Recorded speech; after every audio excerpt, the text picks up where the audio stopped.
Howdy, howdy, howdy, my people. So, enjoy Violet coming in and out of frame again. She really wanted to be included in this video, and I apologize that I haven't figured out a way to get Dash included in my videos yet, because he doesn't like standing on my desk. But you'll see him at some point in the future. So, enjoy close-ups of Violet's fur. This cat needs a bath. Anyway, hi, how you doing? This week's video is centered around, of course, Dungeons & Dragons. And the current Dungeons & Dragons campaign I am running right now. And I've talked about this campaign before.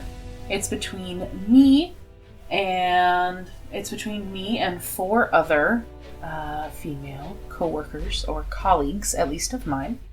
It is an all-girl game, and it is so much fun to get together, and it's kind of like a book club, because we can all sit together and gossip and have delicious snacks and hang out and play games together. So it's coming up on Inktober, and I remember as a kid, my stepmom was a big old stinking nerd, and she had various collections of first edition Dungeons & Dragons stuff. And I was new to this, and it was cool, and I never heard of it before. She also had collections of D&D zines and other bits of fantasy materials, and I kind of, as a kid, loved the messy, inky art style of original D&D monsters, or even the hand-printed zines of 80s fantasy stuff. And what I always kind of loved about it is the art was really good at telling a story, and to my little kid brain was very good art. But there was also something about it that made it attainable, reachable. It wasn't these beautifully rendered gouache paintings or digital drawings or craziness. They were blobby, inky, messy, cartoony things that kind of still fit the whole fantasy thing. And there was just a messiness about them that made me think, hey, maybe I could do that. So I wanted to do that. I wanted to kind of recreate that feeling of it being, D&D, it being fantasy, but having very clear moments from the game we had just played the day before. We had started doing a classic dungeon crawl, and my players experienced that for the first time, so that was fun. I went through and I did some really rough thumbnailing with the help of Violet, as you guys saw earlier. Then I pulled out my Bristol board, and on the Bristol board I split it into 6 places because I wanted to do one for every member of our party, and I started sketching out the moments that came to mind first when I thought of the character in the game. At this point, we've entirely left behind the Hoard of the Dragon Queen book, and, I'm still going to be using some of the NPCs here and there, but I made this dungeon from scratch, and it took me, okay, not from scratch. I used some tools, I used Don Juan and some other things like that. I'll put a link below, but I made a dungeon, and it was fun, and I, bandersnatched that shit. It was choose your own adventure monstrosity. I have written out, what if they turn left? What if they turn right?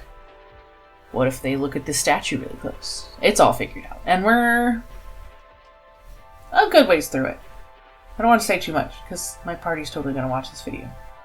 But it was fun, and it's probably the longest game we've ever sat down and played. I think we hung out for about 6 hours. We probably only played for 4.5.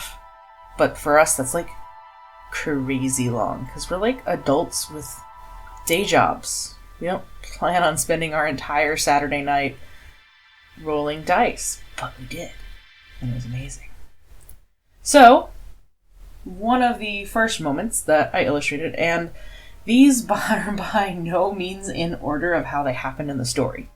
But first, we have Zilser. I've talked about him before. He is our little DM insert cleric. And, well, the party came across a pitfall trap. And our ranger decided to pick Zilser up. He is a small, not small. He's about the size of a halfling or gnome. He's pretty tiny. And they decided to try and chuck him across the 10-foot by 10-foot pit. And he managed to grab onto the edge, but it was too low for anyone to help him up. Someone tried to hand him a rope, and when he grabbed that rope, he slipped and fell like 20 feet to the bottom of the pit and took some damage. They managed to get him out okay, but I just kind of had this moment of their tiny little cleric, you know, falling sadly into the dark pit. So that was the illustration I chose to do for Mr. Zilser. Funny enough, he's the only guy in the party. If you haven't noticed already, I am doing all of these illustrations entirely with brushes. I'm not planning on doing entirely brushes for Inktober, but I wanted to kind of give it a try, because I haven't actually done full illustrations with brushes, and it totally lended itself to the messy, blocky color intenseness of the classic fantasy zine genre I was talking about earlier. Let's see, now we have Hindri. She's our paladin dwarf, and they met, so far, many doors in this dungeon, and one was a large iron door, and it took them a while. They could not pick the lock. The sorcerer magic missiled the door. The paladin hit it a couple times with their sword, and then badassly kicked down the door. And this was a very amusing, very Mistwind sort of moment. And it's not the only door she managed to tear down. She actually tore down a few, but this one was particularly fun because it was a big heavy metal door. And I'm not the best at foreshortening and perspective for something like this, but again, it gets the feeling across. I kind of like the texture on the stone. I feel like it turned out pretty good. Smoke's cool. It's all wispy and stuff. Yeah. This is probably the one I like the situation the most, but I probably should have thumbnailed a couple more times to get that pose right. But it's there. It's good. It's a thing, right? Yeah, it's a thing.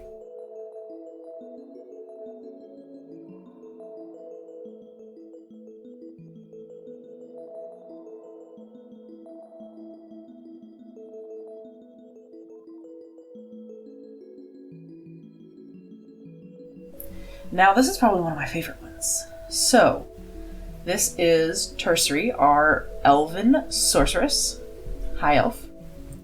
And we were all in a very small room that seemed to be filled with a mysterious red sand. And it took the party a little while to figure it out, but they discovered that that sand was indeed not sand. It was rust. And they soon found out after a strange feather duster-like object came out and swiped across Tertiary's clothing and dissolved it. And yeah, that was a little bit for flavor. Don't say anything to the party. But they were introduced for the first time to rust monsters, and they didn't all appear at once out of the rust/sand. This was the first one. They started battling it. A second one appeared, and just as the first two were almost done, a third one showed up. Rust monsters are amazing. For those of you who are not huge D&D nerds and don't know some of the classic monsters, A rust monster is a beast that when it touches like materials, specifically metals, it rusts them and causes permanent damage to non-magical items. So, yeah. Also, causes permanent damage to non-magical metal items that touch the rust monster. Like, when you're attacking it. With swords. So that was a really fun battle. And actually was the last thing we really wound up doing before we stopped the game for the evening. But that was such a fun surprise. Here is one of my favorite moments, just because I really love drawing kobolds. Just, they're adorable, and I need to draw them more. So we were trying to figure out what to do, and this was before we even entered the quote-unquote dungeon. So the party decided to kidnap a kobold from the side of the camp and interrogate them. And that's how we got Glorp. This is Glorp. He lies, as kobolds do. And he's with our party in the dungeon. And our ranger, who you see here, threatening him, definitely threw him at the pitfall that Zilser fell into to trigger it so they could see what happened. And definitely threw him to the ground in front of rust monsters to see what would happen. So, poor Glorp. He's having a rough time. He's a good boy. I mean, he's not, but he's going through some stuff. But I'm pretty happy with this. I feel like Hindry's proportions are a bit off, especially with that giant man hand, but again, I wasn't going for perfection. I was going for fun. I was going for clear, distinct moments, and brush control is hard, yo.